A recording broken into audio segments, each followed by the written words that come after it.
Assalamualaikum warahmatullahi wabarakatuh. Perkenalkan, nama saya Caca Boa. Saya dari Prodi Tadris Matematika semester 6 Sekolah Tinggi Ilmu Tarbiyah Al-Hikmah Tebing Tinggi. Tugas ini saya selesaikan untuk memenuhi ujian tengah semester yang diberikan oleh Ibu dosen Azriani Sari Nasution MPD. Mata kuliah yang saya bawakan ini adalah Filsafat Pendidikan Islam dengan judul Pengetahuan, Kebenaran, Filsafat, dan Ilmu. 1. Pengetahuan. Pengetahuan adalah hasil tahu manusia terhadap sesuatu atau segala perbuatan manusia untuk memahami suatu objek yang dihadapinya.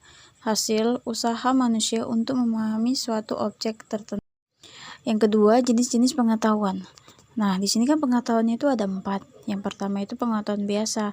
Pengetahuan biasa ini itu adalah pengetahuan yang dalam filsafat dikatakan sebagai common sense dan sering diartikan sebagai good sense karena seseorang memiliki sesuatu di mana ia menerima secara baik. Semua orang menyebut warna itu putih karena memang warna itu putih. Seperti itulah contoh pengetahuan biasa. Yang kedua, pengetahuan ilmu.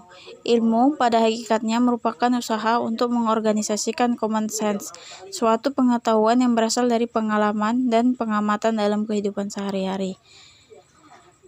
3. Pengetahuan filsafat. Nah, pengetahuan ini diperoleh lewat pemikiran rasional yang didasarkan pada pemahaman, spekulasi, penilaian kritis, dan penafsiran.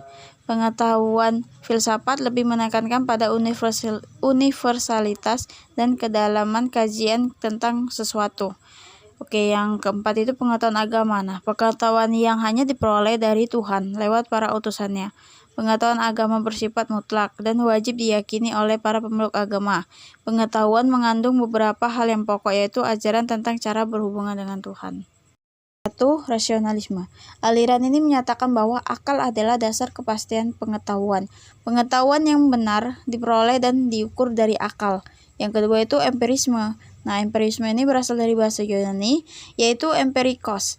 Artinya, pengalaman. Menurut aliran ini, manusia memperoleh pengetahuan melalui pengalamannya. Nah, yang ketiga ini kritisme. Ketika terjadinya pertarungan filsafat antara aliran rasionalisme dan empirisme mengenai dasar pengetahuan manusia, di sini manusia akan lebih cerdik dan kritis dalam mendapatkan informasi. Nah, disinilah manusia akan mendapatkan pengetahuan baru. Baik, kita akan masuk ke bagian filsafat. Asal mula filsafat. Ada 4 yang dapat saya paparkan. 1 itu ketakjuban. Aristoteles mengatakan bahwa sebab ketakjuban manusia mulai dari berfilsafat. Pada mulanya manusia takjub memandang benda-benda aneh di sekelilingnya, dan lama-lama ketakjubannya semakin menjadi dan manusia pun mulai berpikir kritis yang bisa kita sebut dengan mulai berfilsafat. Nah, yang kedua itu ketidakpuasan. Manusia ini kan orang yang tidak akan puas dan terus mencari penjelasan dan keterangan yang lebih pasti. Nah, lambat laun mulai berpikir secara rasional. Sebabnya akal budi makin berkembang dan berhasil membuat manusia berpikir secara mendalam. Maka disinilah filsafat itu muncul. Yang ketiga itu hasrat bertanya. Hasrat bertanya membuat manusia mempertanyakan segalanya. Pertanyaan-pertanyaan yang diajukan itu tidak sekadar terarah pada wujud sesuatu, melainkan juga terarah pada dasar dan hakikatnya. Inilah yang menjadi salah satu ciri khas filsafat. Yang keempat itu keraguan. Nah, manusia itu kan mendapatkan jawaban atas pertanyaan-pertanyaannya, namun mereka meragukan kejelasan dan kebenaran dari apa yang telah diketahui. Jadi terlihat jelas bahwa keraguan yang turut merangsang manusia untuk bertanya dan terus bertanya yang kemudian menggiring manusia berfilsafat. Nah, disinilah dia asal mula filsafat. Sifat-sifat filsafat. Berpikir secara radikal, filsafat senantiasa berupaya mencari asas yang paling hakiki dari keseluruhan realitas. Yang ketiga itu berfilsafat berarti memburu kebenaran tentang segala sesuatu. Yang keempat itu berfilsafat berarti berupayanya mendapatkan kejelasan dan penjelasan mengenai seluruh realitas. Oke, baik, kita akan masuk ke ilmu. Ilmu itu adalah pengetahuan tentang sesuatu bidang yang disusun secara bersistem menurut metode tertentu yang dapat digunakan untuk menerangkan gejala-gejala tertentu di bidang pengetahuan itu. Nah, dalam urutannya, Dalam Durutan Nasihin diterangkan bahwa ilmu itu lebih utama dari amal, yaitu 1. Ilmu tanpa amal tetap ada, sedangkan amal tanpa ilmu tidak akan terlaksanakan. 2. Ilmu tanpa amal tetap bermanfaat, sedangkan amal tanpa ilmu tidak akan bermanfaat. Yang ketiga, amal bersifat tetap, sedangkan ilmu bersifat aktif, bersinar sebagai lampu. Yang keempat, ilmu adalah perkataan para nabi. Yang kelima, ilmu adalah sifat Allah Ta'ala, sedangkan amal adalah sifat para hambanya. Baik, kita masuk ke dalam kebenaran. Kebenaran ilmiah muncul dari hasil penelitian ilmiah. Artinya suatu kebenaran tidak mungkin muncul tanpa adanya tahapan-tahapan yang harus dilalui untuk memperoleh pengetahuan ilmiah. Teori-teori kebenaran. 1.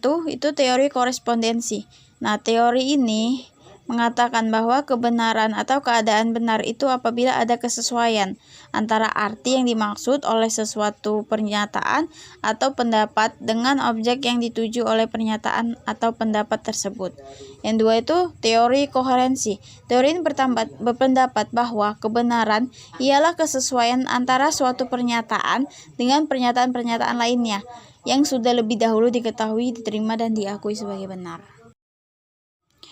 Yang ketiga itu teori pragmatisme. Menurut teori pragmatisme, kebenaran suatu pernyataan diukur dengan kriteria apakah pernyataan tersebut bersifat fungsional dalam kehidupan praktis manusia.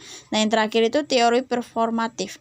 Teori performatif ini menjelaskan suatu pernyataan dianggap benar jika ia menciptakan realitas. Jadi, pernyataan yang benar bukanlah pernyataan yang mengungkapkan realitas, tapi justru dengan pernyataan itu terciptalah realitas sebagaimana yang diungkapkan dalam pernyataan tersebut. Baik, terima kasih telah menonton video ini, dan apabila ada pertanyaan atau yang kurang dimengerti boleh di komen di bawah. Jangan lupa like dan subscribe. Terima kasih. Assalamualaikum warahmatullahi wabarakatuh.